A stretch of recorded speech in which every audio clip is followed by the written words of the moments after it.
नाराजी नाट्याच्या बातम्या। मंडळी, राजकीय अपरिहार्यतेमुळे एकमेकांच्या मांडीला मांडी लावून बसलेल्या भाजप आणि शिंदेंच्या शिवसेनेच्या नेत्यांमध्ये आज पुन्हा नाराजी नाट्य पाहायला मिळालं। भाजपच्या कल्याण डोंबिवलीमधल्या ऑपरेशन कमळमुळे शिंदेंच्या शिवसेनेमध्ये मोठी खळबळ उडाली आणि या नाराजी नाट्याचे पडसाद हे राज्य मंत्रिमंडळाच्या बैठकीत म्हटल्याचं पाहायला मिळालं। शिवसेनेच्या अनेक मंत्र्यांनी कॅबिनेटच्या या बैठकीकडे पाठ फिरवली। उपमुख्यमंत्री एकनाथ शिंदे यांच्यासह मोजक्या मंत्र्यांनी मंत्रिमंडळाच्या बैठकीला हजेरी लावली। त्यामुळे राज्यात मोठं राजकीय नाट्य पाहायला मिळालं।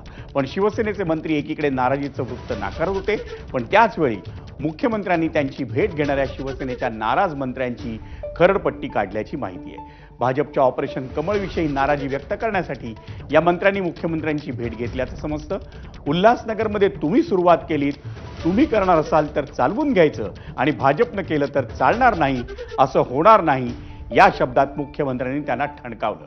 कल्याण डोंबिवलीसह उल्हासनगरच्या ठिणगीमुळे भाजप आणि शिंदेंच्या शिवसेनेत नाराजीचा वणवा हा पसरलेला आहे।